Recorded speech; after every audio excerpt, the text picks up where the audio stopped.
नमस्कार, आप देख रहे हैं नीति पोस्ट और आपके साथ मैं हूं विपिन तिवारी। एलएसी पर भारतीय सेना एवं चीन की सेना के बीच चल रहे तनाव के बीच आज प्रधानमंत्री नरेंद्र मोदी ने लद्दाख का अचानक दौरा किया। प्रधानमंत्री नरेंद्र मोदी के साथ chief of defence staff general Bipin Rawat तथा भारतीय सेना के अध्यक्ष जनरल मनोज मुकुंद नरावने भी थे। प्रधानमंत्री नरेंद्र मोदी ने न सिर्फ गलवान घाटी में शहीद हुए 20 जवानों को श्रद्धांजलि अर्पित की, बल्कि कॉर्प कमांडर हेडक्वार्टर में भारतीय सेना, भारतीय वायुसेना तथा आईटीबीपी के जवानों को संबोधित भी किया। इसके अलावा प्रधानमंत्री लेह में आर्मी हॉस्पिटल भी गए तथा घायल जवानों से मुलाकात की। आज हम जानने की कोशिश करेंगे कि आखिर प्रधानमंत्री का दौरा इतना महत्वपूर्ण क्यों है। जब भी फॉरवर्ड पोस्ट पर यानी सीमा के करीब प्रधानमंत्री का दौरा होता है तो उसको बहुत ही गोपनीय रखा जाता है, और वर्तमान परिस्थिति में जब दोनों सेनाएं आमने सामने तैनात हैं, एक युद्ध जैसे हालात बने हुए हैं, तो जाहिर सी बात है प्रधानमंत्री का जब भी दौरा होगा वैसे फॉरवर्ड पोस्ट पे तो उसको बहुत ही गोपनीय रखा जाएगा। और ऐसे माहौल में प्रधानमंत्री का दौरा बहुत महत्वपूर्ण बन जाता है।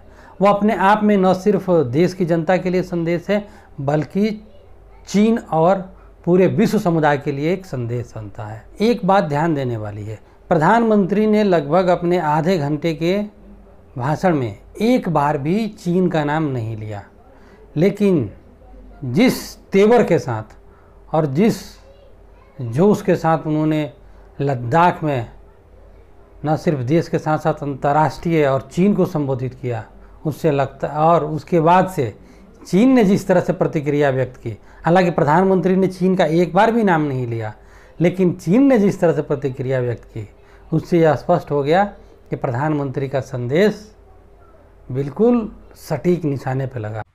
साथियों, विस्तारवाद का युग समाप्त हो चुका है।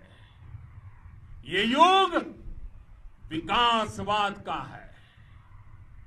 तेजी से बदलते हुए समय में विकासवाद ही प्रासंगिक है। विकासवाद के लिए ही अवसर है और विकासवाद ही भविष्य का आधार भी है। बीती शताब्दियों में विस्तारवाद ने ही मानवता का सबसे ज्यादा हित किया, मानवता को विनाश करने का प्रयास किया। विस्तारवाद की जीत जब किसी पर सवार हुई है, उसने हमेशा विश्व शांति के सामने खतरा पैदा किया है। और साथियों, ये न भूले, इतिहास गवाह है कि ऐसी ताकतें मिट गई हैं या मुड़ने के लिए मजबूर हो गई है। विश्व का हमेशा यही अनुभव रहा है, और इसी अनुभव के आधार पर अब इस बार फिर से पूरे विश्व ने विस्तारवाद के खिलाफ मन बना लिया है। आज विश्व विकासवाद को समर्पित है और विकास की खुली स्पर्धा का स्वागत कर रहा है। प्रधानमंत्री ने अपने भाषण में यह कहा कि शांति भारत की कमजोरी नहीं है, यानी हम विश्व में शांति चाह रहे हैं, यह हमारी कमजोरी नहीं है। एक निर्बल शांति स्थापित नहीं कर सकता। वीरता शांति की पूर्व शर्त है, यानी शांति तभी स्थापित हो सकती है जब आपके पास ताकत है, आपके पास वीरता है। अगर आप कमज़ोर हैं तो आप शांति से नहीं रह सकते हैं।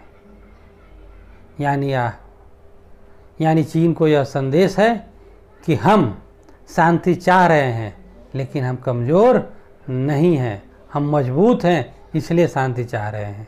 इस संदेश को स्पष्ट करने के लिए प्रधानमंत्री भगवान कृष्ण का उदाहरण दिया। उन्होंने बोला कि हम बांसुरीधारी कृष्ण को भी पूजते हैं और सुदर्शन चक्रधारी श्री कृष्ण को भी। यानी वही कृष्ण जो बांसुरीधारी हैं, लेकिन समय आने पर सुदर्शन चक्र उठाने से भी पीछे नहीं हटते हैं। यानी शिशुपाल की 100 गलतियां तो माफ़ की जा सकती है, लेकिन अगर 101वीं गलती उसने की तो सुदर्शन चक्र उठाना ही पड़ेगा। यह चीन के लिए एक संदेश है कि अब वह समय आ गया है कि भारत को सुदर्शन चक्र उठाने पर मजबूर नहीं करे। अपने पड़ोसी देशों के ज़मीन हड़पने की चीन की नीति पर सीधा प्रहार करते हुए प्रधानमंत्री नरेंद्र मोदी ने कहा कि अब विस्तारवादी नीति और सोच का समय समाप्त हो चुका है और यह विकासवाद का समय है। पूरा विश्व समुदाय विस्तारवादी सोच के खिलाफ है और इतिहास गवाह है कि जिस किसी देश ने विस्तारवादी सोच और नीति को अपनाया उसको मुंह की खानी पड़ी, उसे पीछे हटना पड़ा।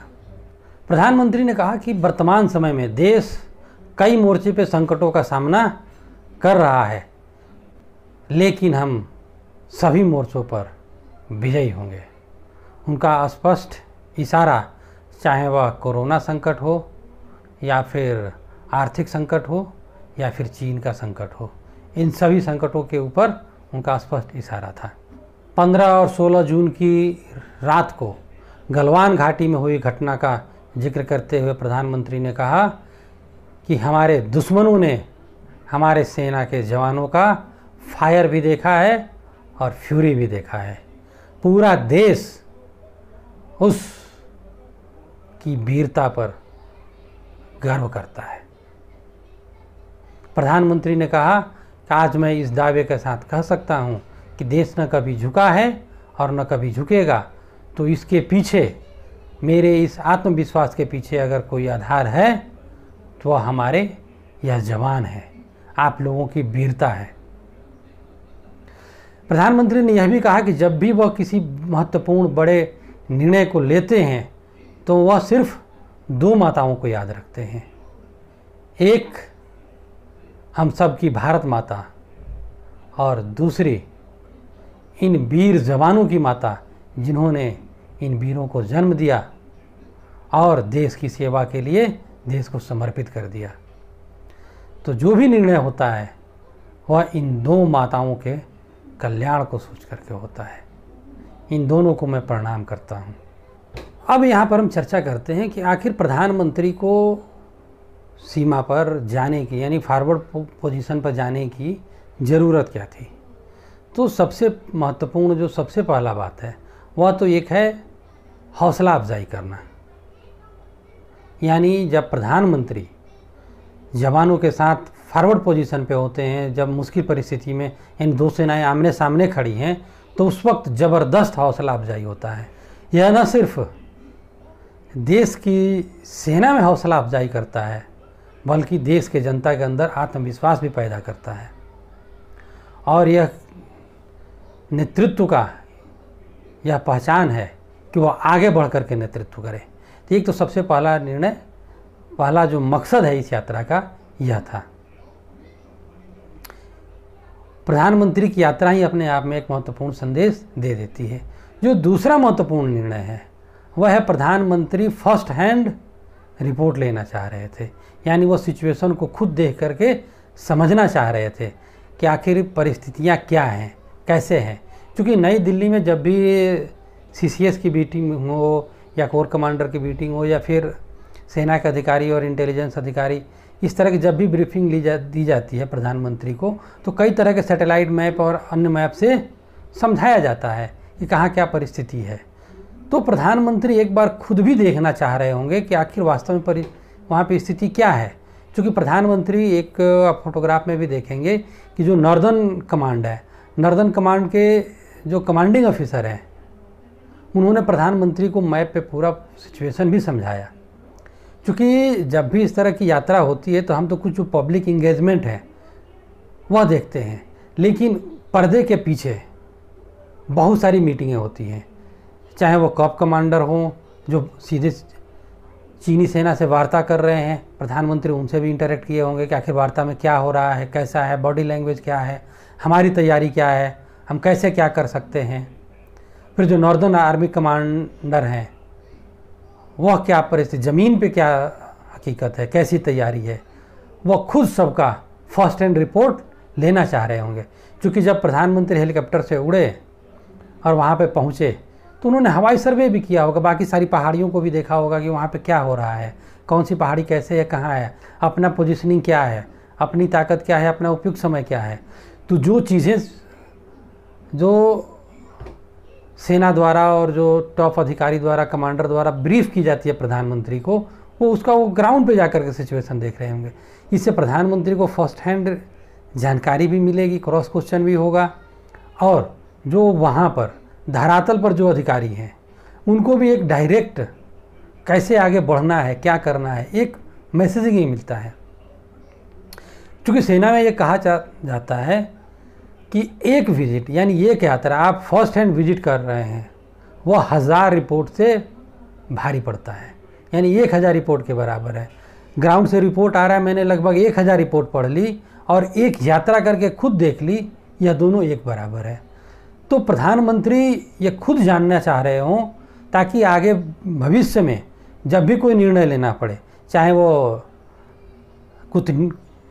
कूटनीतिक स्तर पर हो या सामरिक स्तर पर हो, क्योंकि इस सिचुएशन से, इस परिस्थिति से निपटने के लिए जो भी महत्वपूर्ण निर्णय हो, बड़े निर्णय हो, भविष्य में लेने पड़े, तो प्रधानमंत्री को पूरी जानकारी हो, ये मुख्य मकसद था।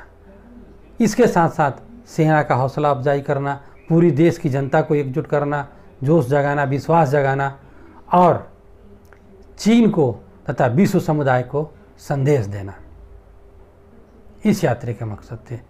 तो विश्व समुदाय को संदेश किया गया। सबसे पहले तो चीन को संदेश किया गया। चीन को इस बार स्पष्ट संदेश चला गया है कि बहुत हो गया, अब हम यहाँ आकर के डट गए हैं। यानी भारतीय सेना, भारत आकर के अब यहाँ पे खड़ा हो गया, वो पीछे नहीं हटने वाला है। अब या तो चीन पीछे हटने का रास्ता ढूंढे, या फिर अगर वो तनाव को बढ़ाना चाह रहा है तो यह तनाव आगे बढ़ेगा। यानी अब एक चीज़ तो स्पष्ट है, प्रधानमंत्री ने लद्दाख से कोई युद्ध की घोषणा नहीं की। उन्होंने चीन के सामने यह चुनौती दी है कि या तो वह पीछे हटे, उसका रास्ता ढूंढे, और अगर वह तनाव को आगे बढ़ाना चाहता है तो भारत उसके लिए तैयार है। भारत पीछे नहीं हटेगा, चाहे वह कूटनीतिक स्तर पे हो या सामरिक स्तर पे है। भारतीय सेना अब मोर्चा पे डट गई है। प्रधानमंत्री ने यह संदेश दे दिया है। यही देश की जनता के लिए भी संदेश था कि आपके अंदर, देश की जनता के अंदर एक आत्मविश्वास भरने की कोशिश थी। सेना के अंदर तो आत्मविश्वास था ही, देश की जनता के अंदर भी। चूँकि कांग्रेस पार्टी से जिस तरह से द्वारा पिछले कुछ समय से जिस तरह से हमले किए जा रहे थे, उसको देखते हुए यह पूरे जोश भरने वाला था। क्योंकि जब भी इस तरह की परिस्थिति में टॉप लीडरशिप, उच्च नेतृत्व जब अग्रिम मोर्चे पे जाकर के पहुंचता है और सेना को और देश को संबोधित करता है, तो उसका देश में ज़बरदस्त असर पड़ता है और पूरा देश एकजुट खड़ा हो जाता है। आज प्रधानमंत्री ने वही किया और चीन ने जिस तरह से प्रतिक्रिया दी, उससे यह स्पष्ट होता है कि प्रधानमंत्री जो संदेश देना चाह रहे थे चीन को, वो पहुंचा है और चुभा भी है। साथ ही प्रधानमंत्री ने विश्व समुदाय को भी यह संदेश दिया कि भारत अब चीन के इन हैकड़ियों से नहीं डरने वाला है और चीन की हर चाल का मुंहतोड़ जवाब देगा। इसका जो चीन के पड़ोसी देश हैं, चीन एक ऐसा देश है जिसके हर पड़ोसी देश से कुछ ना कुछ विवाद चल रहा है और एक साथ कई मोर्चे वो खोल रहा है, क्या उनके अंदर भी संदेश जाएगा कि भारत चीन को मुंह तोड़ जवाब दे रहा है। इससे उनके अंदर भी एक जोश आएगा। तो आज के प्रधानमंत्री के दौरे का सीधा संकेत है, स्पष्ट संदेश है कि भारत आकर के डट गया है। अब यह चीन को निर्णय लेना है कि उसको पीछे हटना है या फिर तनाव को आगे बढ़ाना है और इसको एक युद्ध की तरफ लेकर के जाना है। नमस्कार।